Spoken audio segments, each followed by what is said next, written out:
Blood drops onto a beautiful flower, creating a frightening scene. Some people plead for help. A lady with an injured shoulder falls to the floor and hides. Footsteps approach from behind her. Tears stream down her face.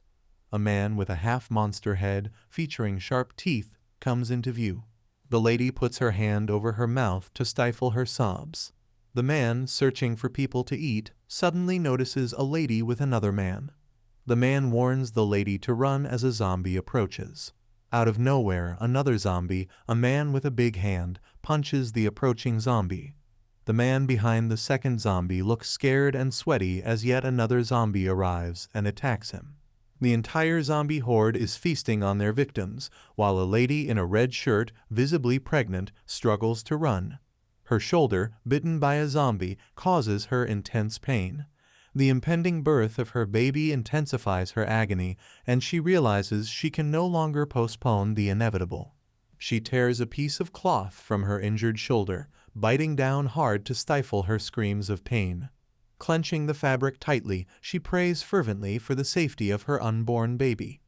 In the midst of the ongoing zombie onslaught, with civilians falling victim to the relentless attacks, she clings to hope and seeks divine intervention.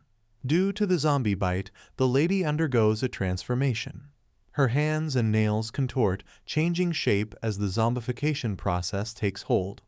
Her eyes gleam with an ominous red hue, and she bites down on the cloth with all her strength, both to muffle her pain and to resist succumbing completely to the zombie state. 7 years later, the entire town is overrun by zombies.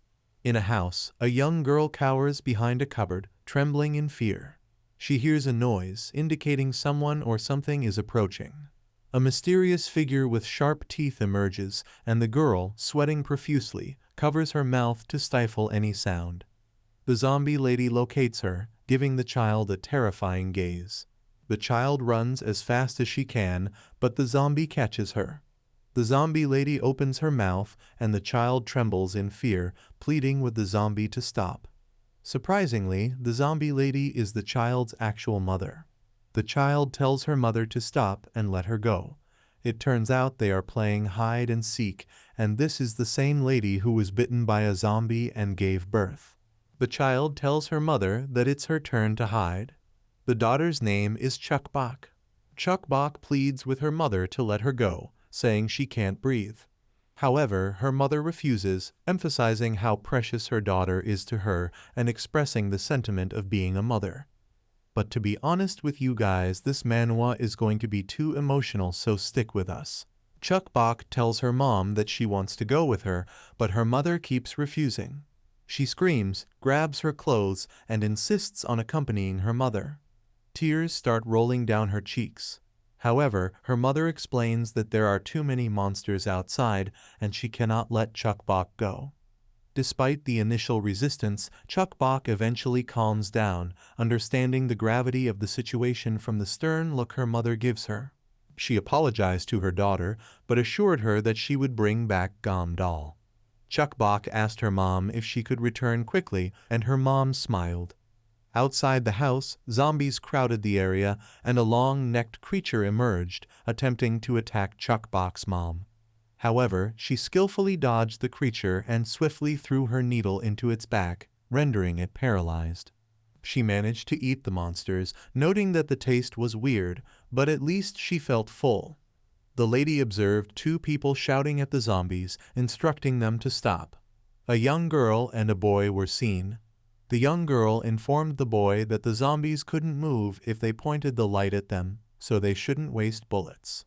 The boy expressed concern about the large number of zombies, but the young girl insisted they needed to hold out until morning. Chukbok's mother observed them and wondered why they were out so late, especially with such weak light. She also considered that the sounds of gunshots would only attract more monsters, making the situation more dangerous.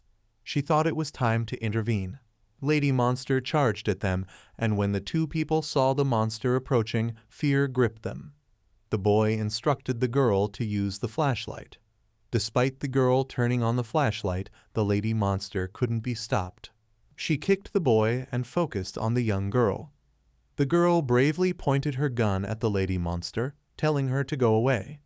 However, the lady monster, with glowing eyes, continued advancing toward the girl, and the exact outcome of their encounter remains unknown.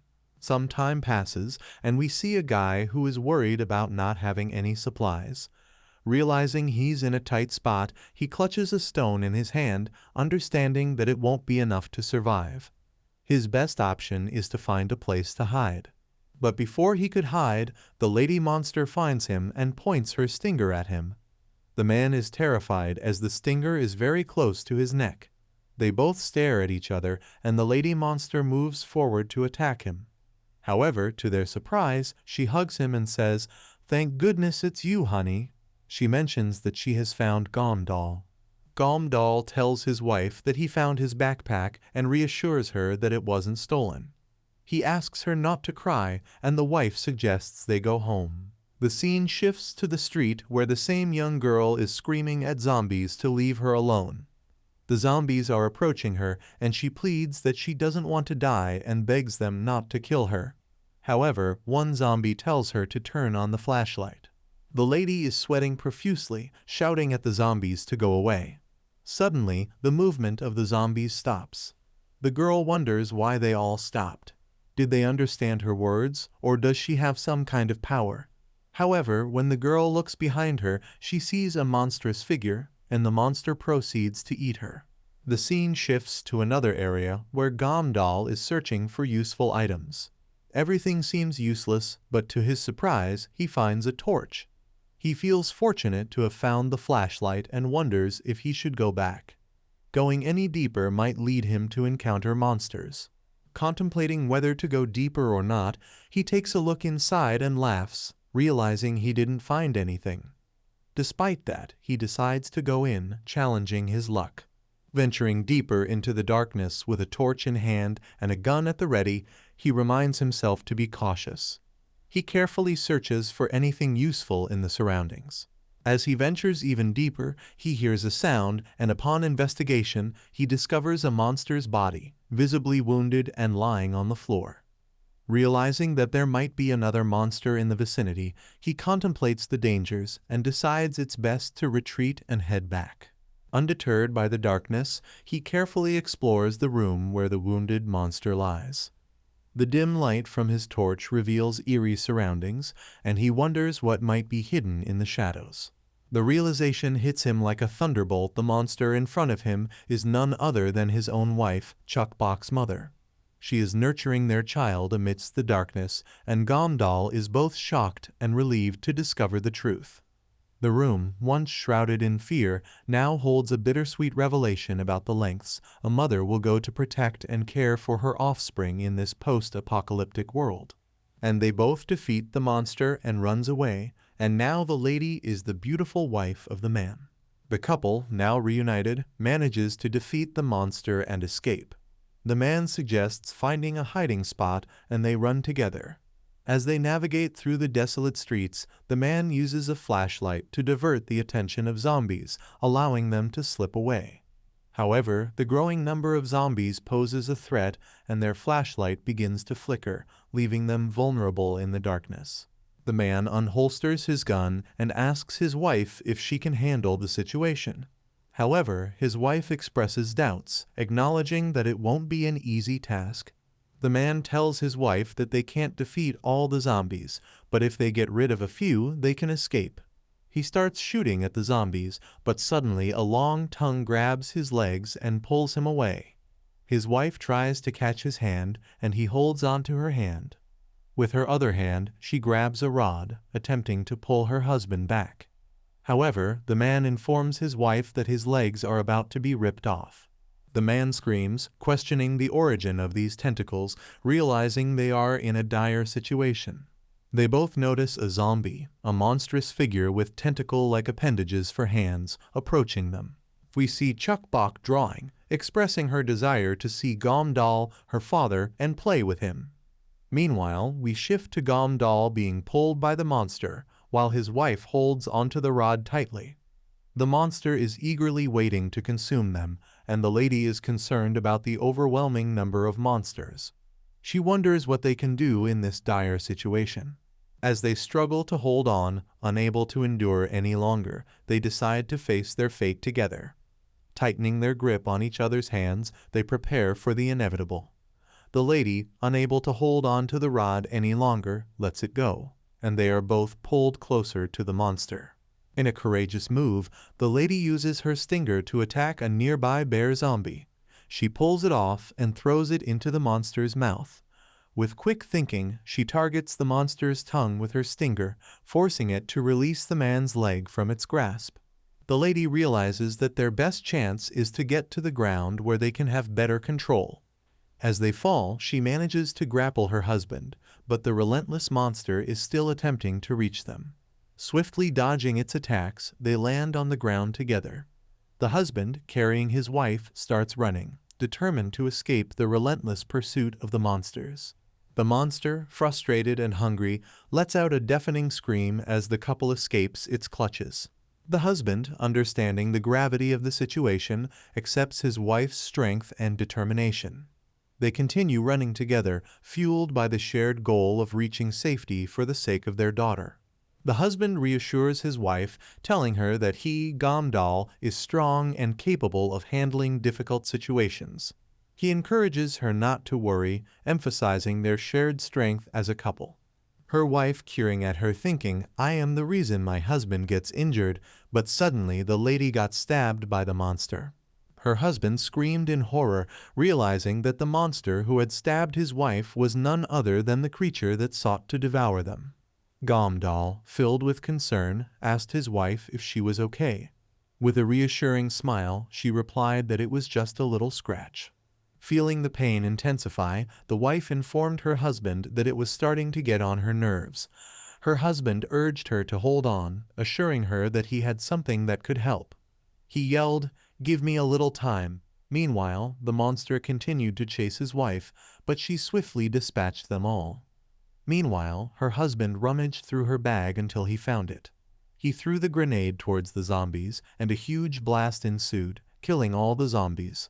Gamdal exclaimed, "What a shot! I'm so glad that it actually works." As they launched a barrage of grenades at the zombies, causing a massive explosion, one zombie remained standing, albeit without a hand. The big monster stomped on the lone zombie, rendering it helpless. With a hunger for flesh, the monster turned its attention towards the wife. Her husband, feeling the urgency of the situation, exclaimed, "What do we do now? There's only one left." He turned to his wife and asked if she had a plan. His wife leaped into action, dodging the monster's barrage of attacks with ease. As she skillfully evaded each strike, she clutched a bomb in her hands. Her husband, watching in concern, exclaimed, "What are you doing? You're too far away to make a hit." She hurled the bomb with precision, her husband watching in shock as it sailed through the air. Then, in a move reminiscent of Ronaldo taking a corner kick, she swiftly kicked a grenade into the monster's gaping mouth. The grenade detonated, causing a powerful blast that obliterated the monster. With a triumphant grin, she defiantly showed the monster a middle finger, reveling in her victory. Her husband cheered her on, expressing his admiration. "Nice, that's my wife. I love you so much." They quickly made their way towards their house, and her husband encouraged her to show him the wound. To their surprise, the wound had already begun to heal. Her wife jokingly grabbed her husband's hair, teasing him. "You're the one to be careful. My goodness, your cool hairstyle has just gotten a little messy." Her husband chuckled and suggested, "Let's go in. Our daughter must be waiting for us." They entered the house, and her father exclaimed, "We're home." Their daughter greeted them excitedly, showing off her completed homework. She exclaimed, "Look at this, I finished my homework, Gamdal is back." Father and daughter shared a tight hug, and her father asked affectionately, "Awa, sweetheart, did you have a good day?" She rubbed her cheeks against his and replied happily, "Yes, I was guarding our home. I did my homework." Her father lifted her up, impressed, and remarked, "Wow, you've finished it, well done." Their daughter then requested a gift, and her mother smiled from behind.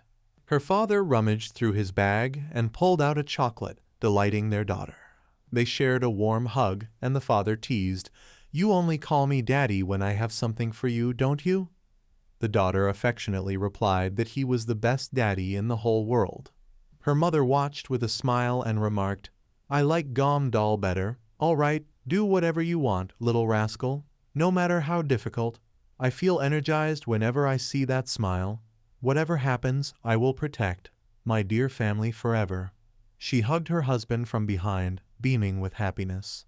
Meanwhile, outside their house, a new lady appeared, and inside, their daughter proudly showed off her accomplishments. She exclaimed, Mom, look at this. I did a great job, right? Her father asked if Mom also praised her for her excellent work.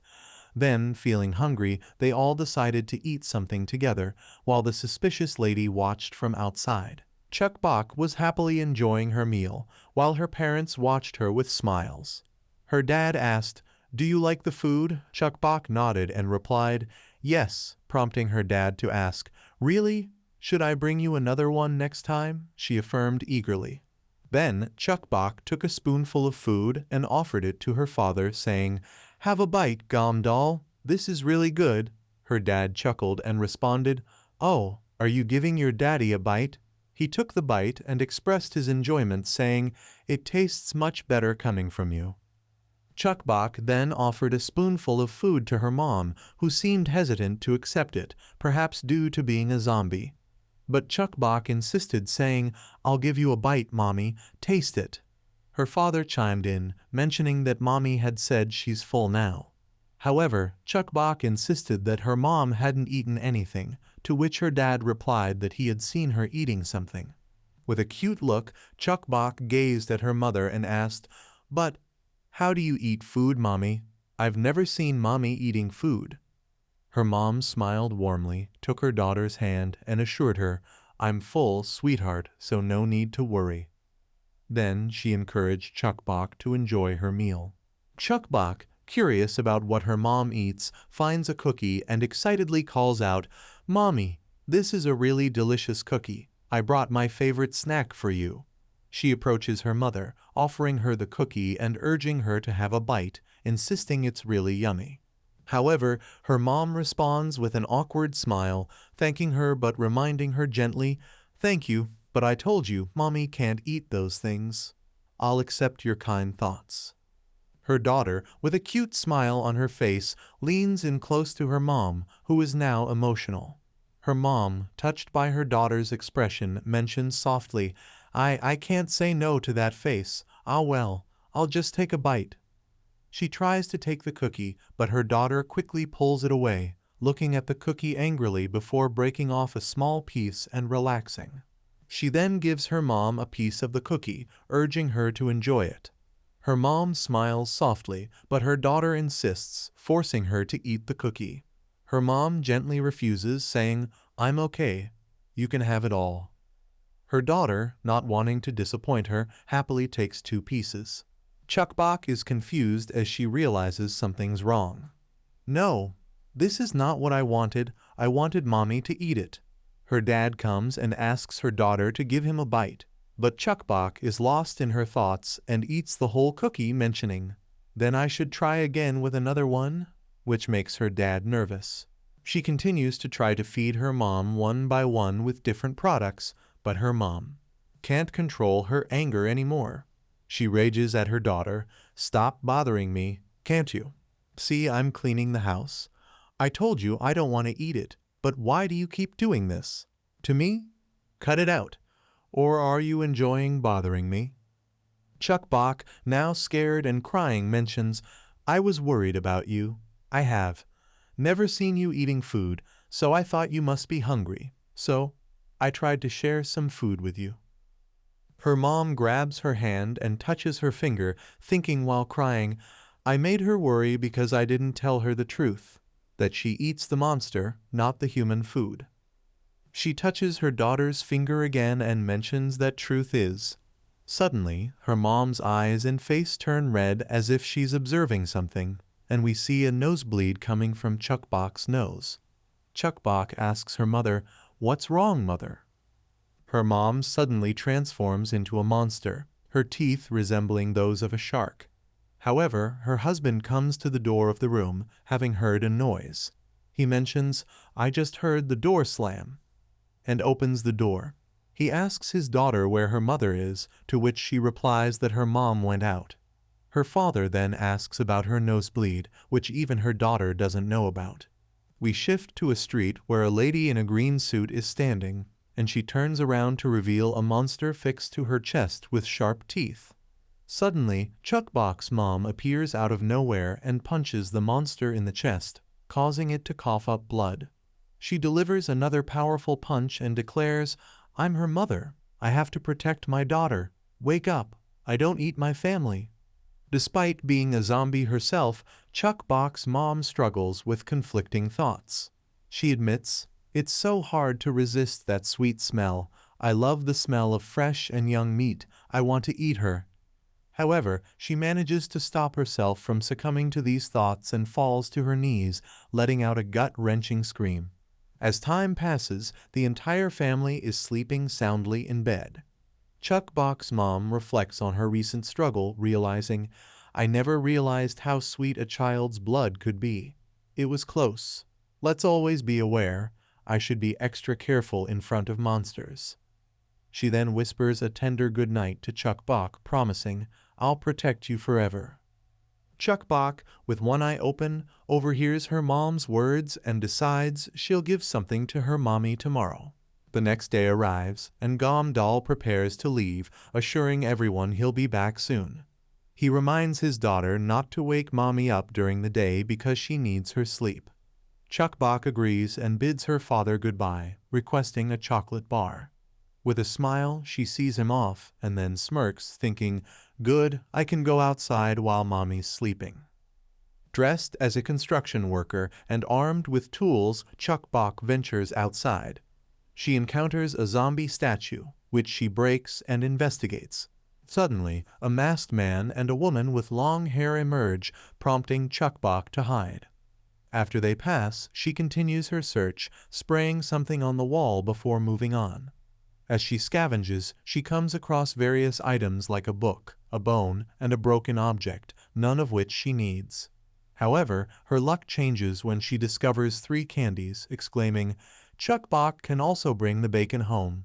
Yay, I found 3 candies. Finally, something useful." As Chuckbox thinks about her parents, she imagines her father expressing gratitude for finding the candies, saying, "Did you find these candies, Chuckbox? Thank you, sweetheart." She smiles at the thought, realizing that's exactly the response she wants from them. Determined, she decides not to tell them she found the candies outside. She plans to give one to her mother, another to Gomdal, and keep the last one for herself. Remembering Hira, she decides to give one candy to her and quickly runs off to find her. Unaware of the masked man and the lady behind her, Chuckbox continues on her way. The lady remarks on their luck, encountering a child unexpectedly. The masked man speculates that she's likely with her parents. With a knife in hand, he suggests they could demand a significant ransom for her. The lady raises the possibility of the child being abandoned or orphaned, to which the masked man responds that they would then take whatever she has. Chuckbox continues to run, unaware of the suspicious individuals following her. They discuss potential ways to profit from the child, considering her rarity in the current times. The lady suggests selling her to a cannibal tribe, envisioning a lucrative transaction. The masked man expresses shock at the idea of dealing with a tribe obsessed with consuming human flesh, but the girl confirms her belief that they would indeed be interested in purchasing the child. As Chuckbox takes a turn, the lady swiftly retrieves her bat while the masked man brandishes his knife.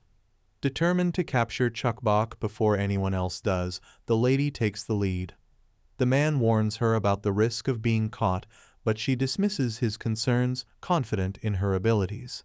She instructs him to bring Chuckbox to her without harming her. Meanwhile, unbeknownst to them, a white-haired lady with a sharp woodcutter emerges behind the masked man. Before he can utter another word, a slashing sound fills the air, and the lady turns to witness the white-haired lady swiftly dispatching the masked man. The lady with the baseball bat confronts the white-haired stranger, questioning her identity and motives. As they lock eyes, the tension between them escalates, with the baseball bat lady accusing the white-haired woman of being hostile. However, the white-haired woman remains silent, her gaze intense and focused. Suddenly, the baseball bat lady rushes forward to attack, but the white-haired woman effortlessly dodges her assault. The baseball bat lady, feeling triumphant, mocks her opponent. However, her victory is short-lived as the white-haired woman swiftly retaliates, swiftly slicing her neck. The baseball bat lady falls to the ground lifeless, while the white-haired woman gazes stoically at her fallen foe. Chuckbok cowers behind the wall, desperately covering her mouth to stifle any sound that might betray her presence. Fear grips her as she watches the scene unfold before her. Suddenly, the white-haired lady appears and locks eyes with Chuckbok, sending a shiver down her spine. Trapped and terrified, Chuckbok remains frozen, unsure of what to do next. The lady who found Chuckbok is none other than He-Ra, and Chuckbok is shocked to see her. He-Ra asks Chuckbok where she is just as a monster's hand appears and starts to crawl towards them. Suddenly, the monster's face emerges from the hand and lunges at them, but He-Ra swiftly kills it, leaving its head on the ground. The monster's body wiggles and then disappears from the hand. Though scared, Chuckbok listens as He-Ra advises her to always check before entering a dark place. He-Ra then asks Chuckbok why she's outside and where her mommy is. Chuckbok is nervous about how to respond, but He-Ra grabs her hand and they walk together. Chuckbok starts to cry, but He-Ra reassures her with a set of rules. He-Ra's rule, number 1. I must check if there's a monster before I go inside a dark place. And, number 2. I must carry a flashlight or a weapon. Next, number 3. I must not go to a place where I hear a noise. Good. Number 4. I must not follow strangers other than Mommy, Daddy, and He-Ra. And the last but most important rule is, Chuckbok responds, number 5. I must not go outside alone. Good! Then He-Ra said, but you didn't follow the rules, huh? Do what I say mean nothing to you? Where's your answer? This made Chuckbok angry, and He-Ra continued, I've been telling you this for almost a year. You must follow these rules until you become an adult. On top of that, you can be in big trouble if you get followed by bad people. Don't you ever do this again. Chuckbok squeezed He-Ra's hand and mentioned, I know. This area. Well, so nothing will happen. And I'm all grown up now, so it's okay to come outside. She shouted, I am grown enough to go outside, so you can stop, He-Ra. But He-Ra gave her a death stare, which shocked Chuckbok. She thought, she's angry, really angry, I'm scared. He-Ra then mentioned, you're all grown up now, so do whatever you want. This made Chuckbok shocked. He-Ra also mentioned, I'll even take you to a place where adults go. Chuckbok blushed and said, the place where adults go? Ha, and Chuckbok is going there too, He-Ra replied. I'll take you there if you want to go. Chuckbok happily affirmed. Chuckbok arrived at the place and she was happy, but she soon said, it's too dark here, I want to go home. This place is terrible. He-Ra, where are you? I'm not sure. Why are you not sure? Replied He-Ra. Stop playing with me, I'm scared. Chuckbok said. He-Ra replied, what? You said you wanted to come. Chuckbok said, it's because you told me about. He-Ra then said, you're all grown up now, so you're not scared, right? Monsters love dark places like this. But adults come here because they can find valuable things. That's why this place is always filled with bloody fights. Chuckbok moved and slipped on the floor, her hands now covered in blood. As He-Ra mentioned, an adult gets out of here alive. Which made Chuckbok scared. She ran, shouting, He-Ra, I'm sorry, please forgive me. Chuckbok doesn't want to be an adult anymore. Let me go home. Chuckbok was now scared, tears streaming down her face. What should I do? I can't see anything because it's too dark. What should I do? Did He-Ra really leave me alone here? That's too mean. Is this really a place adults go to get food? In a place full of monsters like this? She trembled and cried. He-Ra approached Chuckbok and said, it's scary, right? It's dark and stinky, and you want to go home. She paused, then continued, "This is where adults go. To be honest, adults are also scared to come here. But they have no choice if they want to survive." She sobbed, "Remember what you saw today and make sure that this doesn't happen again." Chukbok continued to cry, overwhelmed by fear and uncertainty. Hira extended her hand to Chukbok and said, "Let's go home."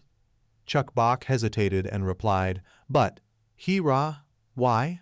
There are monsters here. But why aren't we harmed?" Hira reassured her, "Don't worry, they're just sleeping."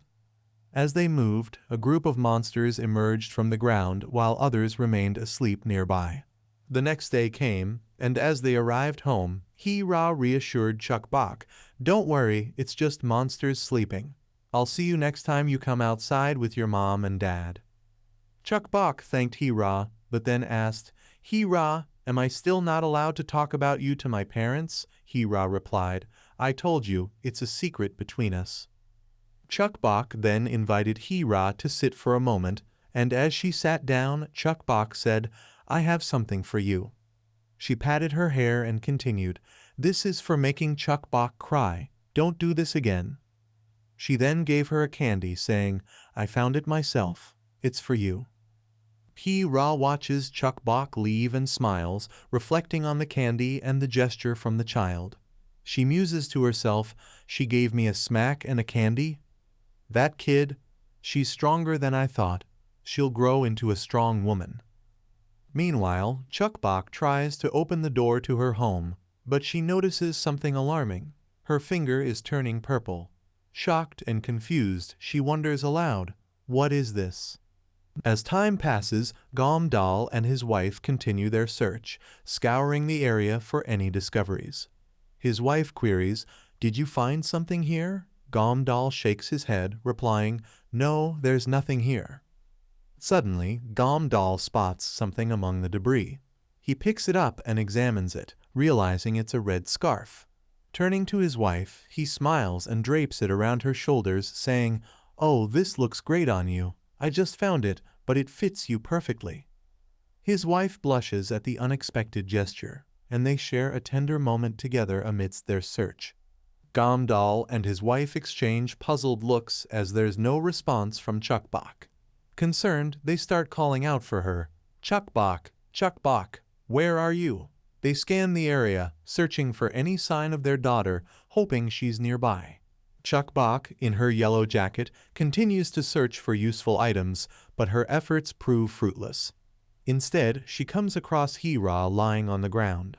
Concerned, Chukbok asks if Hira is hurt, but Hira responds coldly, telling her to go away.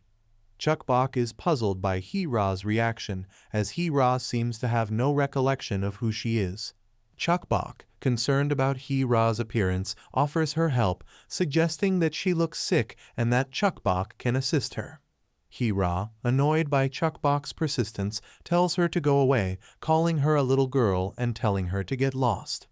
Confused by Hira's response, Chukbok asks what "get lost" means, indicating that she doesn't understand the phrase. Hira insists that Chukbok should return to her parents and stop bothering her. However, Chukbok persists, grabbing Hira's hands and pressing them, suggesting that it will make her warm. Hira, growing increasingly frustrated, tells Chukbok to leave her alone. The scene shifts to a horde of zombies approaching, emitting a strange mixture of greetings and growls. They seem to utter phrases like, "Hello," "Thank you," "Wish you luck," and "See you again," creating an eerie atmosphere with their unsettling behavior. Gomdal lets out a sigh of frustration, remarking on the unusual presence of the monsters in the streets during daylight. His wife concurs, stating that they have exhausted all options and this pharmacy is the last hope in the area. Gomdal suggests taking a break inside the pharmacy while they wait for the monsters to disperse outside. Her wife's response is filled with anxiety and guilt as she grapples with the situation. She refuses the idea of taking a break, unable to rest knowing the uncertainty surrounding Chukbok's condition. Trembling with worry, she questions what they can do and whether they can find a cure.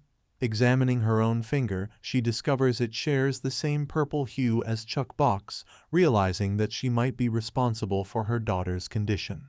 Husband gently reassures her, urging her not to blame herself too harshly and expressing confidence that they will find a solution.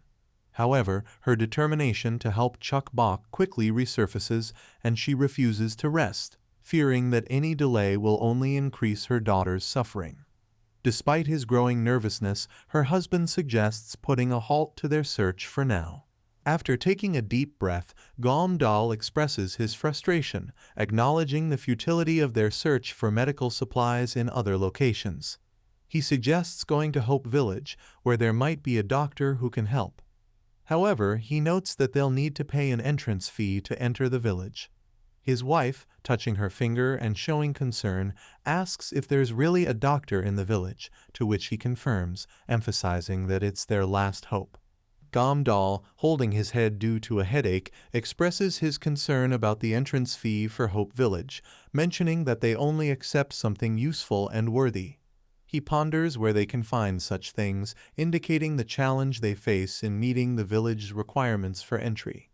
Gom-dal is taken aback by the suggestion of Dungeon Village as a potential source for the entrance fee. He expresses his concerns about the dangers of such a place, emphasizing that it's a literal monster's nest. However, his wife remains determined, confident in her ability to handle the situation. She explains that the village was attacked by monsters, so the supplies there should still be intact. Assuring him that she can handle herself and that she's familiar with the route, she emphasizes the importance of avoiding confrontation with the dungeon's master. Despite his reservations, Gom-dal acknowledges her determination and reluctantly agrees to her plan. Gom-dal takes a moment to consider the situation before agreeing to his wife's plan. Recognizing that he may not be able to handle the risks involved, he decides to stay home with Chuk-bok. He expresses his concern for his wife's safety and prepares to equip her with necessary items for the journey. As they open the backpack to gather supplies, they are both stunned to discover their daughter sleeping inside the bag. They rub their eyes in disbelief, trying to confirm if what they're seeing is real. Chuk-bok wakes up coughing, finding her parents, one angry and the other concerned. Despite her cheerful greeting, her father admonishes her, reminding her of the dangers outside. He expresses his worry and fear for her safety, causing Chuk-bok to start crying. Her mother, torn between frustration and concern, tries to comfort her daughter, realizing that the situation is not entirely the child's fault. Her dad's frustration boils over as he questions Chuk-bok's trust in them, suggesting that if she doesn't, she might as well live alone. He vents his upset, mirroring his daughter's distress. Chuk-bok's mom intervenes, acknowledging the tension but urging her husband to return home with their daughter for the moment, emphasizing caution. Chuk-bok's mom begins to leave, but Chuk-bok, clinging to her clothes, pleads to go with her. Her mom shoots her a stern look, but her dad intervenes, firmly telling Chuk-bok to stop, recognizing the danger of where her mom is going and blaming himself for it. Chuk-bok's tears stream down her face as she pleads with her mom not to go and to return home together. However, her mom remains silent and leaves, prompting Chuk-bok's father to hold her tightly. He reassures her, acknowledging her concern and emphasizing his trust in her mom's strength and ability to return safely. Despite his reassurances, Chuk-bok continues to blame herself for her mom's departure. Chuk-bok's father, feeling unwell, asks her to wait for him for a moment while he tends to his stomach. He assures her that he will return soon, but Chuk-bok is filled with worry and uncertainty about the situation. As her father leaves, she clenches her fists, preparing herself for whatever may come and determined to take action if needed. Chuk-bok's mother is filled with regret and concern for her daughter as she navigates through the dangerous situation. She realizes she should have reassured Chuk-bok before leaving, but also feels she must teach her daughter the importance of her actions. Suddenly, she notices a box surrounded by the zombie crowd, which they mistakenly believe contains food. As the zombies attack the box, Chuk-bok's mother is horrified, but quickly intervenes to protect her daughter, pulling her out of harm's way as she cries in relief and fear. As the mother and daughter flee from the zombie crowd, the mother is exasperated by the relentless pursuit of the zombie. She wonders why the zombie keeps following her and where her husband is in this chaos. With concern and frustration mounting, she continues to navigate the dangerous situation, determined to keep her daughter safe. As the mother fights off the zombies, she begins to feel the strain of the ongoing battle. Despite her skill in combat, she knows that she can't keep this up indefinitely. With a sense of determination mixed with reluctance, she contemplates using a special ability or power, recognizing that it may be necessary in this dire situation. Meanwhile, Chukbok notices a significant change in the weather as the clouds start to disperse. She alerts her mother to the shifting sky, realizing that it could affect the zombies' strength. With renewed hope, they continue their escape, though Chukbok expresses concern about entering a building overrun by monsters. Chukbok's mother, wounded but still determined, faces off against the zombie that attacked her. Despite her injuries, she fiercely defends her daughter, ready to fight to the end to protect her.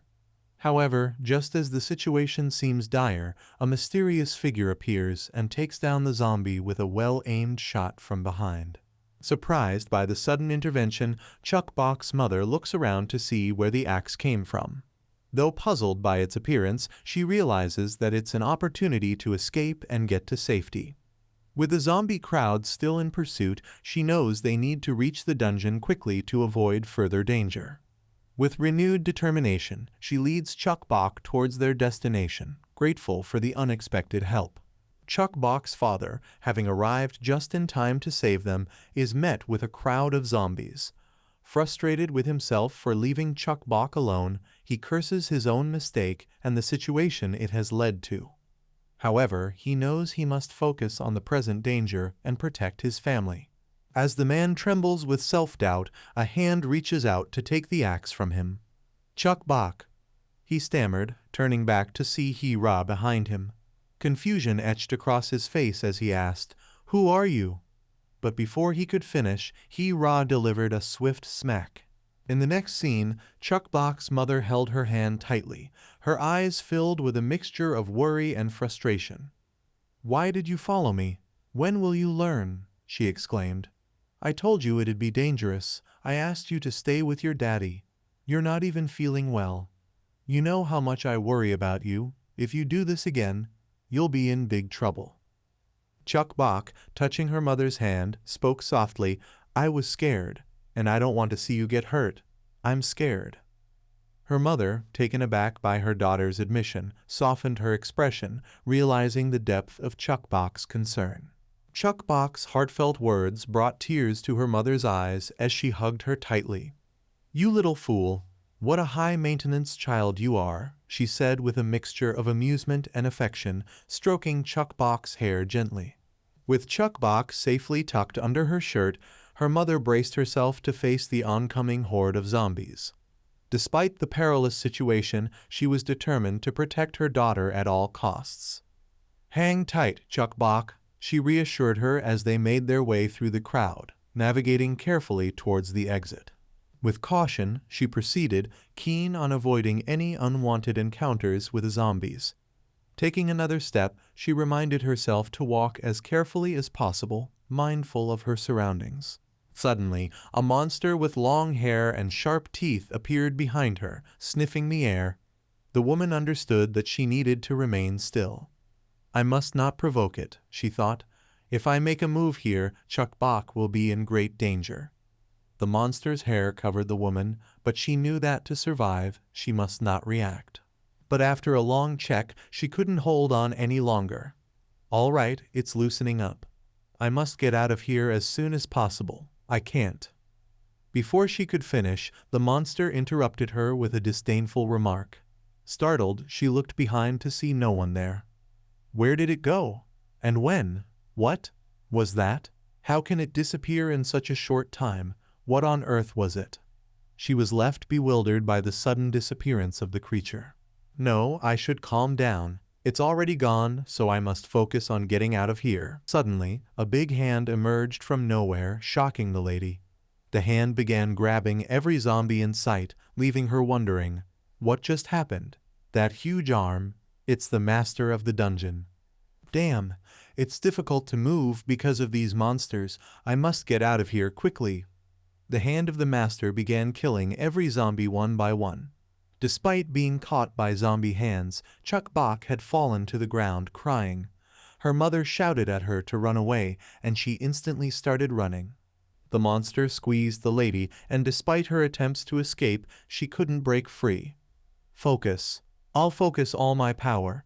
To my hands. The red nails emerged from her hand, and she slashed at the monster's grip. The monster recoiled, throwing all the zombies to the ground. She started to run, urgently saying, "Hurry, I have to find Chuck Bach right away. Wait for me, Chuck Bach. Mommy is coming for you. Please be safe." We see the foot of a lady and a baby zombie on the ground, with a lady in a red suit behind them, calling out, "My little baby, where are you?" Her eyes glow as Chuck Bach runs from the zombies. She slips, but before the zombie can attack her, someone grabs the zombie, another zombie, and cracks its face. The floor is covered in blood, and Chuck Bach is crying as a horde of zombies approaches. A long-headed monster is ready to devour Chuck Bach, grabbing her as she cries out for her mother. Suddenly, a voice reaches the zombies' ears, causing them all to flee. Chuck Bach is left confused, wondering what just happened. She covered her nose, wrinkling it in disgust. Gross. This smells really bad. What is this? It smells weird. Suddenly, she was pushed from behind and fell to the floor, her candies scattering around her. To her surprise, a little zombie kid with red eyes and long hands was coming towards her, telling her to play with him. Chuck Bach tried to pick up her candies, but the zombie kid snatched one. Chuck Bach shouted at the kid, "Give back my mommy and daddy's candies. I found them myself." The kid sniffed the candies and ate one. Chuck Bach was stunned to see this and exclaimed, "Those were the gifts for my mom and dad." She dashed toward the zombie kid and punched him on the face, then pinched his cheeks, saying, "Give my candies back, spit them out." The zombie also pinched her cheeks, and they both started the fight. Chuck Bach insisted, "Those candies. For my mom and dad, give me." After a fierce struggle, Chuck Bach emerged victorious as the zombie boy ran away. She retrieved her candies, triumphantly declaring, "You can never mess around with me. These belong to my mom and dad." The whole crowd of zombies now rushed towards Chuck Bach, but suddenly they all ran away. Chuck Bach's wife wrinkled her face and sniffed the air, realizing that the zombies had fled because of a bad smell. Relieved, she thought that now there was nothing to be afraid of. Determined, she exclaimed, "Let's find Mommy. Wait for me, Mommy. Chuck Bach is coming." Suddenly, someone grabbed Chuck Bach from behind and mentioned, "I got it, Key Gin." Startled, Chuck Bach turned to see a woman and a monster. The monster declared that Chuck Bach was human, but she looked delicious. The monster remarked that Chuck Bach probably had close contact with the kid, admiring how soft her cheek was. Chuck Bach felt a sense of panic, wondering what she should do. The monster then decided that they should take Chuck Bach. The woman agreed, expressing her fondness for Chuck Bach's softness. Chuck Bach, feeling the monster's grip on her cheek, pleaded to be allowed to find her mommy. The monster woman responded sarcastically, saying she had no choice but to be Chuck Bach's mommy now. Chuck Bach firmly declined, saying, "No, thank you." The monstrous ladies argued about what to do with Chuck Bach. One insisted they should give her to their father to aid in their plan to devour the master of the dungeon. Another countered, asserting her claim to the girl and suggesting they should eat her themselves. Chuck Bach, terrified by their conversation, realized she needed to find a way to escape from their clutches and reunite with her mother. The scene filled Chuck Bach with dread as she realized the monstrous ladies intended to consume her. Trembling with fear, she desperately longed to be reunited with her mother. Clutching her clothes tightly, she resolved to muster all her courage and do whatever it took to escape from their grasp. Chuck Bach, desperate to escape, addressed the monstrous women as "Mommy" and fled from them. The monster lady remarked on Chuck Bach's agility for her age, finding her fear endearing. As Chuck Bach ran, the monsters pursued her relentlessly. However, another monster followed behind, slashing through the zombies in their path to clear a way for Chuckbok's escape. Chuckbok, feeling the urgency to find her mother quickly, darted away from the monsters, knowing she was in grave danger. The monstrous lady couldn't allow her to escape and hurled her paws at Chuckbok. However, Chuckbok swiftly dodged the attack, causing it to inadvertently strike a nearby monster, killing it instantly. Seizing the opportunity, Chuckbok fled further away from the pursuing monsters. Hiding behind the wall, trembling with fear, Chuckbok called out for Hira, her dad, and her mom, expressing how much she missed them. Suddenly, a monster appeared, telling Chuckbok not to worry, claiming that they were her family. With a chilling tone, the monster declared that their game of hide and seek was over and beckoned Chuckbok to come closer. Tears streaming down her face, Chuckbok cried out, refusing to comply, expressing her desperate desire to go home. Chuckbok's fingers underwent a transformation, and she shot out a stream of energy from her hand, striking the monster and causing it great pain. The monster, shocked and bewildered by the attack, felt a searing sensation in its hand, which began to burn fiercely. Confused and in agony, the monster wondered what the girl had done to him. Meanwhile, Chuckbok's nails started to grow, with red veins coursing through them and sharp, black claws emerging. The zombie girl, lost and worried, contemplates her situation, pondering the whereabouts of Ki-gun and lamenting that he might be indulging in the girl without her. She desires the first bite, reminiscing about the softness of the girl's skin and craving another taste. As she continues to fantasize about consuming the girl, Chuckbok's mother places a hand on her shoulder, prompting her to turn around and inquire about her identity.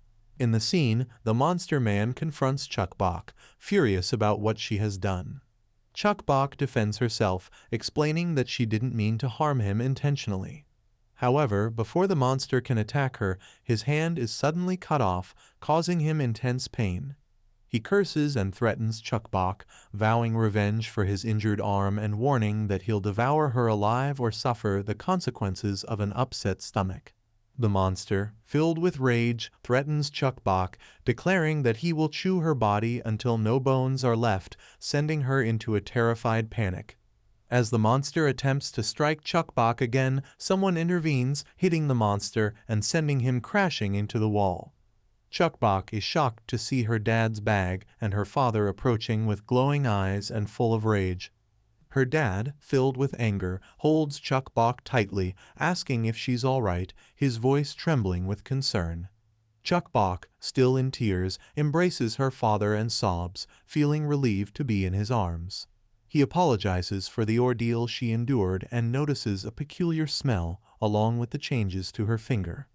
Concerned, he asks her what happened, but Chuckbok, overwhelmed by fear and emotion, simply cries and recounts how her mom was caught by a giant hand.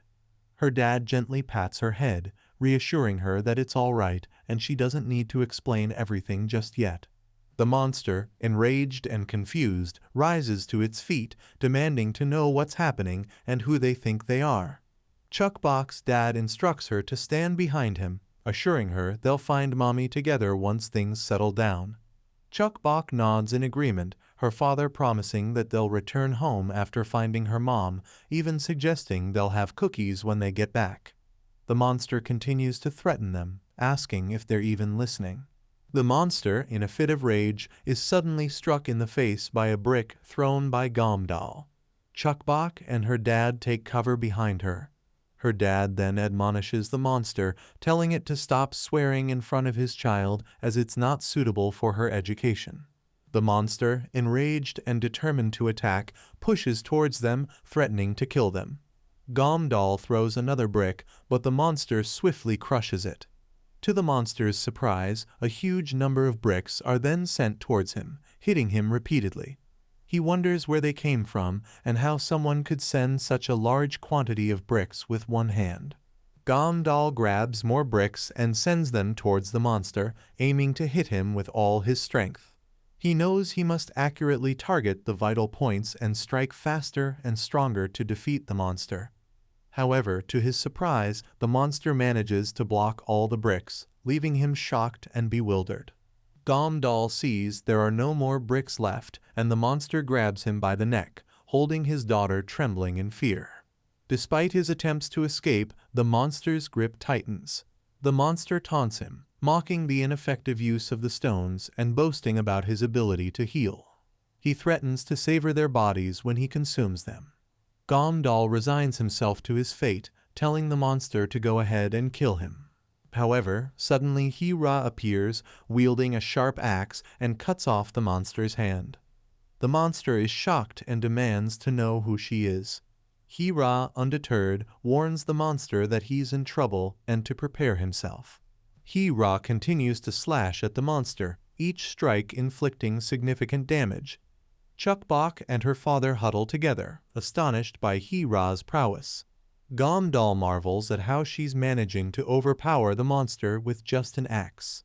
He wonders how she maintains such strength even after engaging in such a brutal battle. As Hira relentlessly attacks the monster, Gomdal can't help but question who this woman really is. As Hira continues slashing at the monster, the creature's mind drifts back to a conversation from the past. The monster ponders what sets monsters apart from humans, reflecting on their respective strengths and weaknesses.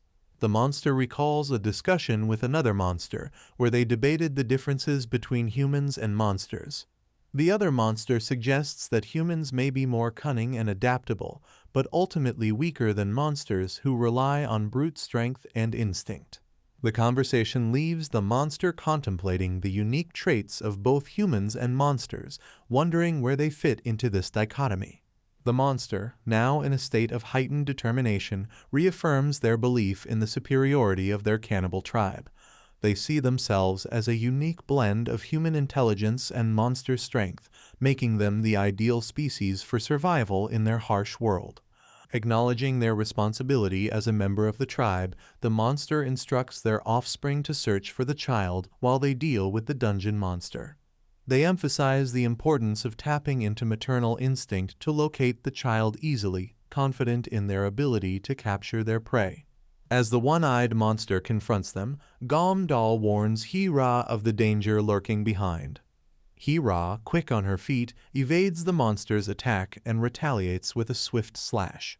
However, the monster remains defiant, boasting of being the chosen one and proclaiming that their adversaries will meet their end. Undeterred, the monster charges at Hira, vowing to rend her body asunder. Hira, maintaining her focus amidst the chaos, deftly sidesteps the onslaught, preparing to counter the relentless assault. In the midst of the struggle, the monster facing Chukbok's mother begins to realize something unsettling. Observing the fierce determination in her eyes, it dawns upon the monster that she shares a resemblance with their own kind, particularly with their father. However, the revelation only serves to fuel the monster's determination, recognizing the strength within Chukbok's mother. With a heavy blow landing squarely on her face, the monster is propelled into a state of rage, eager to test the extent of Chukbok's mother's abilities. The confrontation intensifies as Chukbok's mother swiftly counters the monster's assault, swiftly evading each attack with agility and precision. Undeterred, the monster increases the ferocity of her strikes, determined to land a decisive blow. However, Chukbok's mother remains resolute, skillfully dodging each attack with grace and determination. Caught off guard by her opponent's agility and skill, the monster is left stunned by Chukbok's mother's resilience and prowess in battle. Despite the relentless onslaught, she continues to evade the attacks, her focus unwavering as she presses forward in pursuit of her daughter. Chukbok's mother, realizing the severity of her situation, grapples with the realization that conventional methods won't suffice against her formidable opponent. As she confronts the daunting prospect of her injuries worsening, she makes a difficult decision to resort to her last option. With determination and resolve, she faces the monstrous adversary head-on, determined to find her daughter before it's too late. However, her efforts are thwarted as the lady monster employs a cunning tactic, throwing blood into her eyes to impair her vision. Despite the setback, Chukbok's mother remains steadfast in her resolve, recognizing the urgency of her mission. Determined to seek aid from Ki-gun, she resolves to find him and enlist his help in their battle against the formidable foe.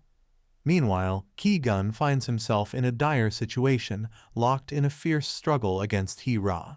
Da-yeon keeps running away from Chuk-bok's mother with blood spilling with every step she takes. She yells for Ki-gun, asking where he is. Unfortunately, she gets no answer.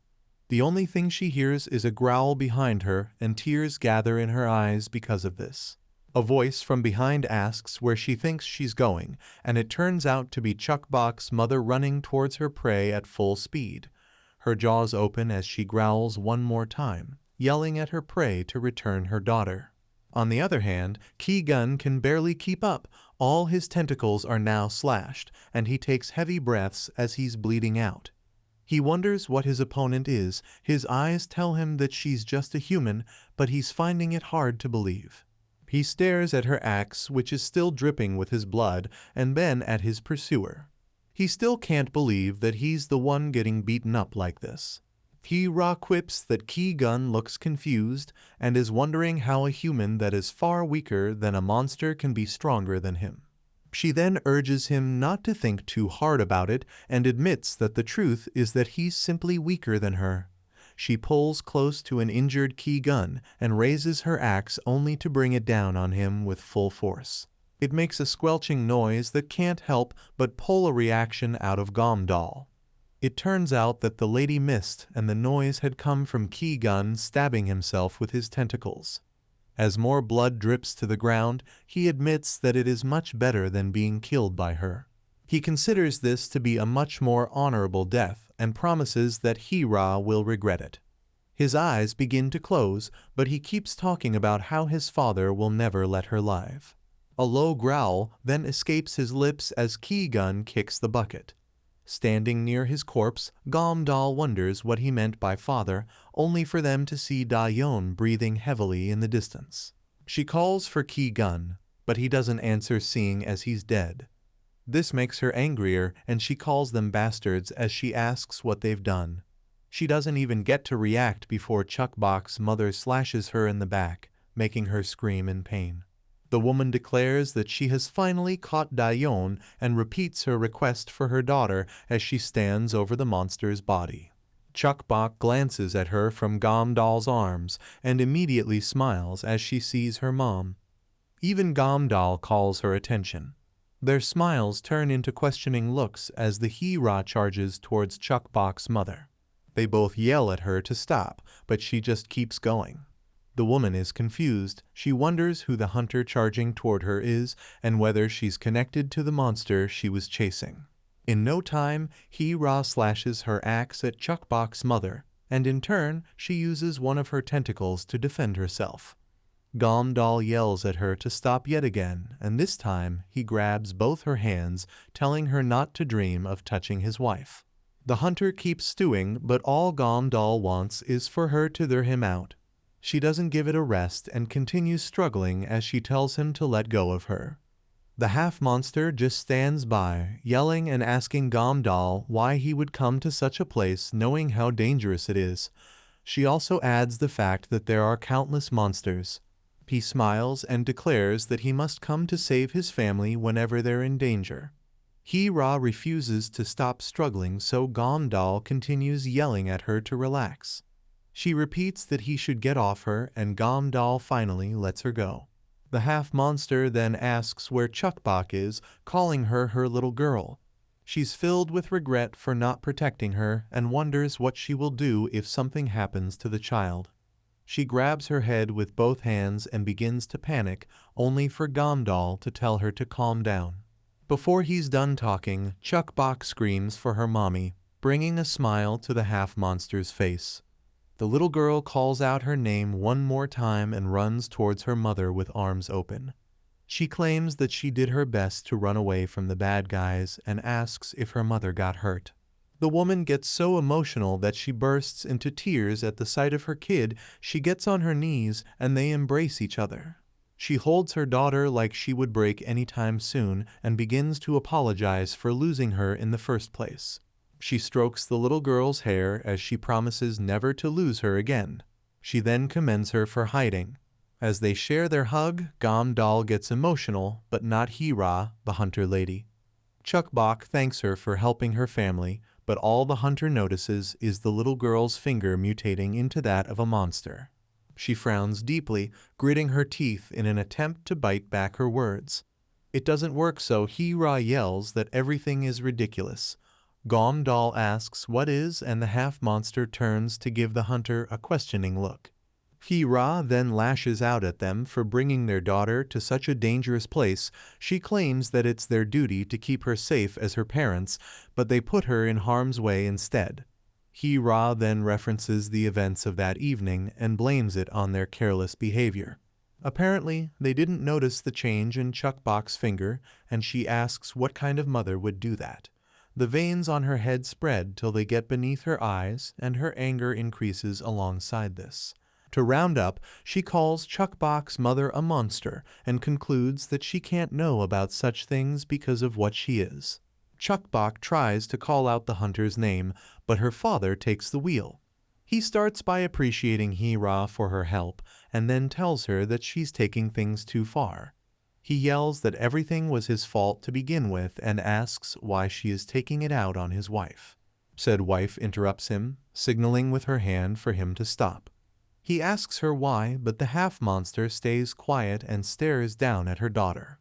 She then takes Gam-dal's palm and strokes it with her finger. He asks if she's trying to say something and interprets her signs for Hee-ra. The mother thanks the lady hunter for saving her daughter's life and accepts the blame for what happened. She would also like Hee-ra to know that they'll head to Hope Village for Chuk-bok's treatment after they get some supplies.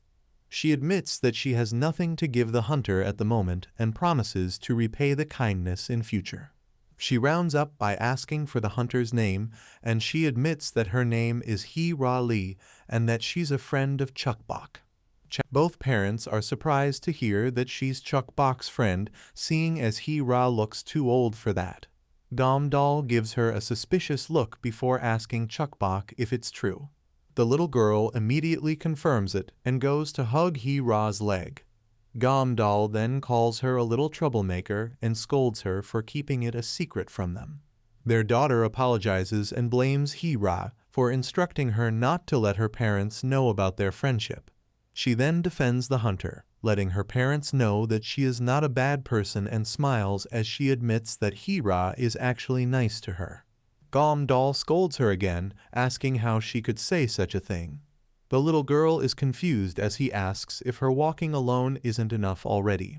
Hee-ra comes to her rescue and tells Gam-dal to stop it. She accepts that it was her fault for telling the girl to keep their friendship a secret and adds that it doesn't matter because nothing bad has happened because of it.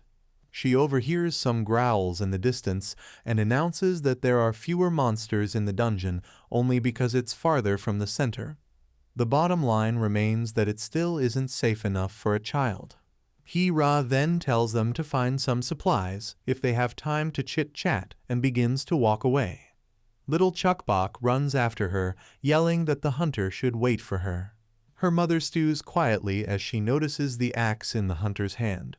She soon realizes that it was Hee-ra who helped her against one of the monsters in the past. She quickly signs on Gam-dal's palm and makes him ask Hee-ra to answer one more question. With a frown still on her face, she stops walking and turns to hear what they have to ask. They both stare at the hunter as Gam-dal asks who she is yet again.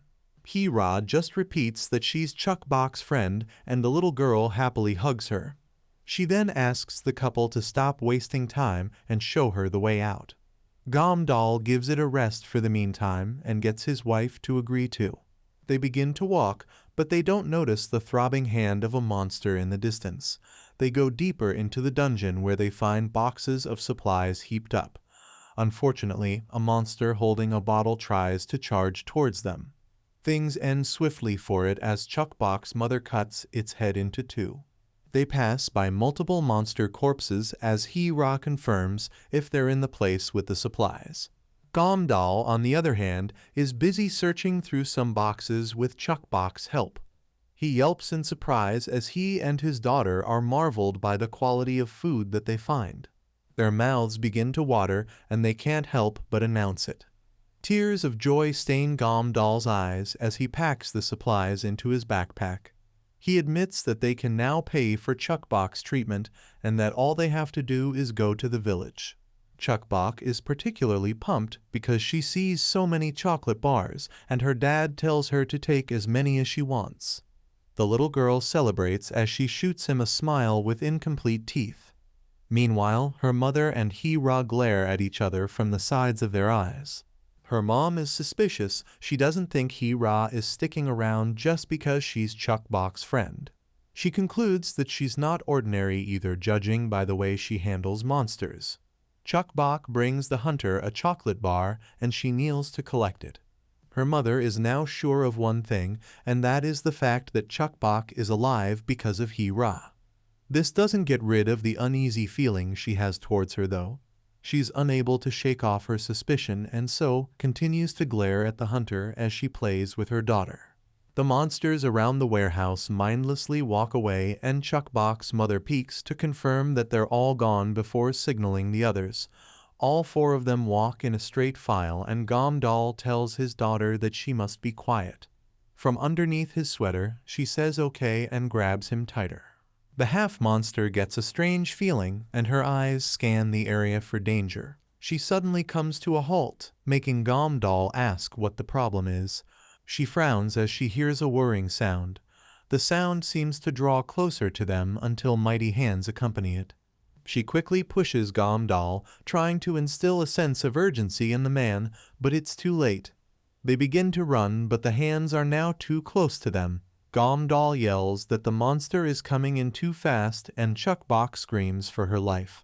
He then screams, warning Hee-ra to wait because there are also monsters in the direction they're running. True to his words, a multitude of them mindlessly growl as they call them food. Things pick up pace when the monsters notice the mighty hands already pursuing their intended prey. They begin to run in the opposite direction and Hee-ra yells that the way is now clear. Unfortunately, she also points out that they have arrived at a crossroads. The lesser monsters run in both directions, but Gomdal and the crew are confused on which way to take. The mighty hand goes over their heads and picks off the lesser monsters. Gomdal then yells that the right side is blocked only for Hee-ra to let out a sound of frustration. She begins to think and soon concludes that the huge monster blocked off the right side on purpose. Chuckbok's mother thinks of this monster as the dungeon master, and she figures out that he's trying to fool them. The only thing left to do is get out of the dungeon as soon as possible. Three eyes glow red in the darkness as they come closer to where the crew is. They continue to scamper forward and Gomdal yells in hope that they are on the right path to the exit. They run as fast as they can, leaving the dungeon master to carelessly approach them, hitting every corner of the hallway as his mighty hands try to catch them. Luckily, he misses them again. The downside is that they arrive at a dead end packed with monsters. They all turn to face the dungeon master at the same time, and the light reveals a lady with legs embedded inside a monstrous head with 3 eyes and huge hands. The monster continues to squirm and drool as he sizes up the 3 of them. His eyes meet Gomdal, but he's not the one he's searching for. Up next is Hee-ra, but she's also not the prey he wants. Finally, he settles on Chuckbok's mother, who stares back with all the fury she can muster.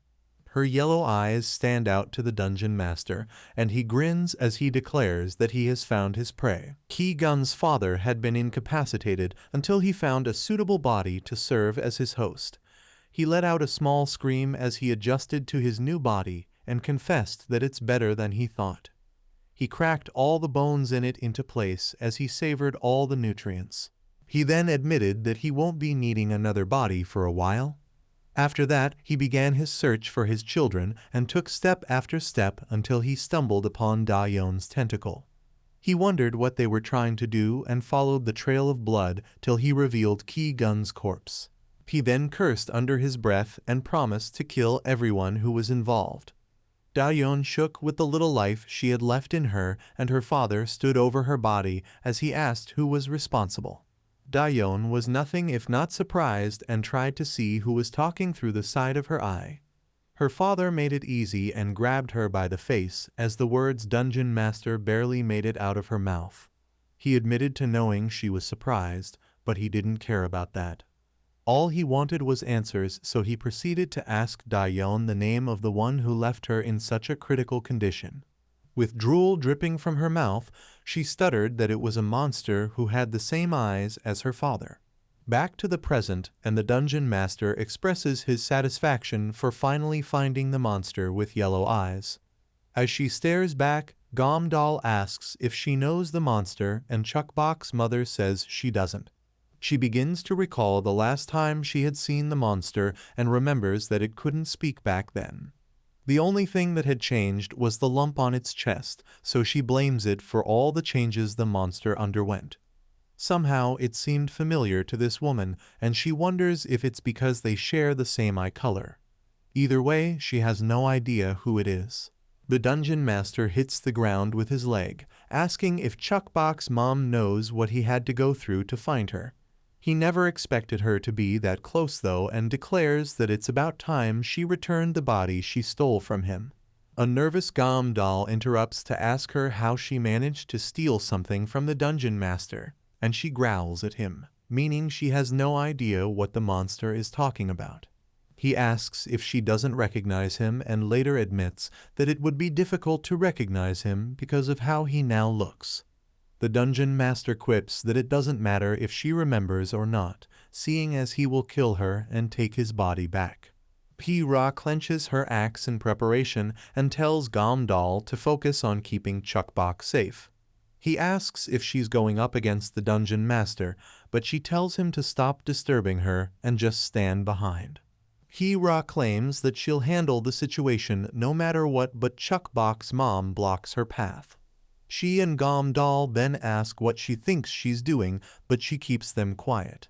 In her heart, she already resolves to at least stop the monster if she cannot kill it. She exposes her fangs as she beckons on her last resort, admitting that it may bring her pain, but she has no choice but to use it. Her bones begin to crack as her claws turn red. Soon enough, a tentacle bursts out from behind her head with a red sharp edge, all while she growls in pain. She makes up her mind to hold it in no matter how much it hurts. Chukbok peeks from her father's jacket and overhears him ask if his wife plans to use her tentacles while fighting. She bolts into action without giving him an answer, and he yells for her to be careful. All that's on her mind is stopping the monster. Meanwhile, Gomdal notices that the other zombies are beginning to growl and come closer to them. In annoyance, Ra raises her axe and charges towards them. The tip of the half-monster's tentacle crackles with red energy, and the Dungeon Master confirms that she had the weapon. He then declares that he's going to get it back and sends his mighty hands flying towards her. She just as quickly slashes the hands multiple times, making them bleed and fall to the ground. His body begins to throb with anger, and he asks her again if she knows what he went through to get his current body. He's mad because she had the audacity to destroy his hands. Said hands lay pointlessly on the floor, and the Dungeon Master admits to himself that he can't use them because they've been paralyzed. Chukbok's mom sees this as an opportunity and dives towards the wailing monster with the intention to finish things quickly. Unfortunately, her leg gets caught mid-air by the Dungeon Master's tongue. She glances down at it, and Gomdal asks from a distance if it's a tongue. Her leg being tied up doesn't stop her as she tries to swipe at the monster. He just smiles maniacally and asks her how she rates his acting skills. He then thanks her for coming so far to greet him and even says she's thoughtful. She tries to attack him using her tentacle, but he's faster, so he takes her higher into the air. Gomdal can already tell what's going to happen. He yells at the Dungeon Master to stop it, and little Chukbok just screams helplessly. Before her eyes, the monster whips her mother against the concrete with a great force. Chukbok screams her mother's name as she crashes into the floor and cracks her skull. The whole place dissolves into a memory, and she wonders if she's running. She looks at her hands, and they seem like those of a human.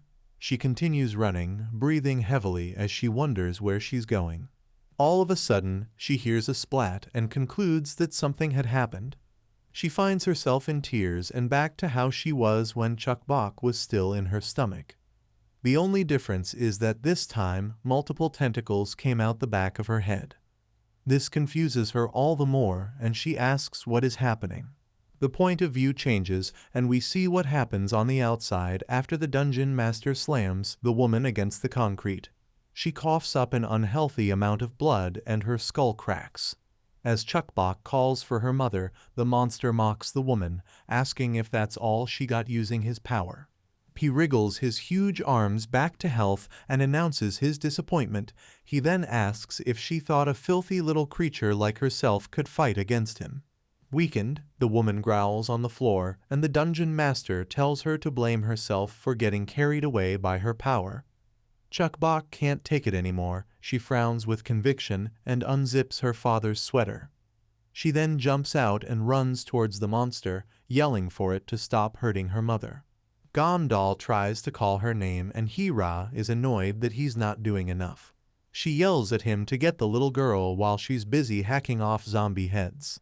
Gamdal says he's on his way but gets attacked by one of the zombies. He blocks its claws using a metal rod and screams for Chukbok to wait at the same time. He yells her name one more time, but the child continues to charge at the dungeon master with tears staining her eyes. She then screams with all her might, calling for her mother. Meanwhile, the half-monster is still in her head, visualizing herself to be pregnant with Chukbok. Her mind keeps telling her how dangerous things are, and she concludes that she must get rid of her tentacles. She then pulls on them, bearing the pain as she yells for them to get off of her. She continues to squirm and cry until they finally come off, leaving a trail of blood in their wake. The tentacles fall to the ground, and so does she as she acknowledges that she finally did it. She breathes heavily, but is calm because she feels okay now. All that's left is one thing. Unfortunately, she doesn't get to think about it before she notices that the tentacles have become a hand. This freaks her out, and she wearily watches as the hand crawls towards her. She's still catching her breath when it jumps at her, and in a panic, she screams for it to stop. The woman shields her head with both arms and yells at the hand to stop once again. The illusion blends with reality at this point, and she hears Chukbok telling the dungeon master to stop hurting her mother. This is all the motivation she needs. Immediately, she realizes it's her daughter's voice. She struggles to lift herself off the ground. She sees the little girl threatening to beat up the monster if he punches her mother again. Chukbok looks so small before the beast, but it doesn't stop her. She's trembling and crying, but it doesn't stop her. All her mother can think about is a way to get the little girl to run, and she weakly sits upright. Gamdal is busy fighting off the lesser zombies, but calls Chukbok's name yet again. Unlike Hira, who's irritated by the whole thing. The half-monster admits to herself that she can't move because of the impact, but has to find a way if she wants to protect her daughter. The dungeon master towers over the little girl with its 3 eyes glowing bright red. He calls her Chukbok and confesses that he has a question for her.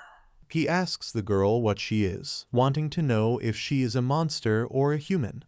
Chukbok just does everything in her power to hold back her tears, pointing her mutating finger towards the beast. He finds this interesting and asks her where she got a part of his body from. Chukbok screams at the top of her lungs that she has no idea. All she wants is for the monster to stop hitting her mother. The woman wonders what her daughter is thinking, but cannot tell her to stop since she cannot speak. This leaves the dungeon master wondering if he can even have a proper conversation with a child this young. He dismisses the thought, finding comfort in the fact that he found something here. His huge hand casts a shadow on Chukbok and her mother as he brings it down on them.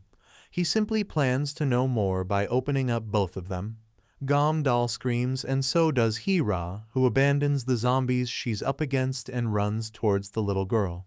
Her mother wants her to run because of how dangerous it is, but the only word that comes out of her mouth is go. Chukbok doesn't listen and clings to her mother. She continues telling the girl to go, but she declares that she won't abandon her mother and will protect her. This touches the half-monster, and she calls herself pathetic for giving up when her daughter hasn't.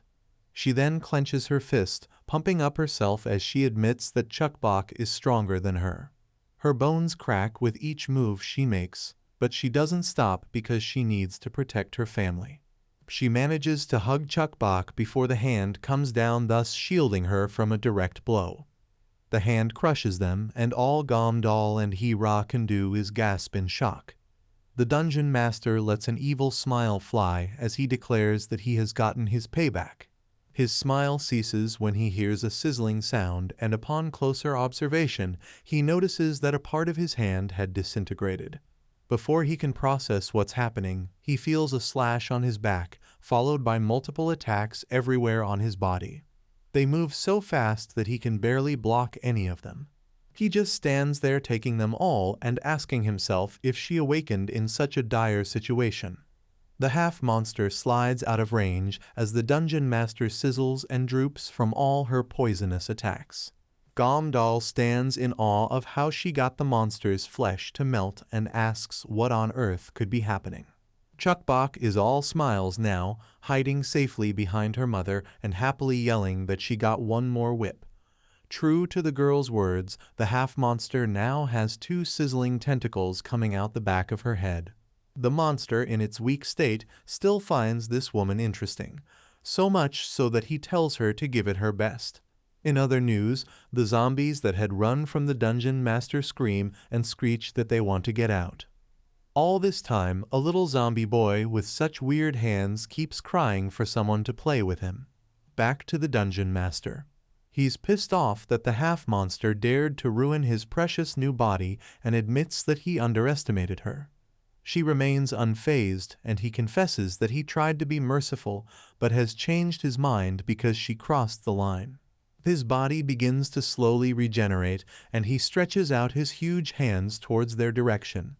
Gamdal yells, trying to warn the rest that the hands are coming, but they just pass over them and begin to pick up the corpses of slain zombies.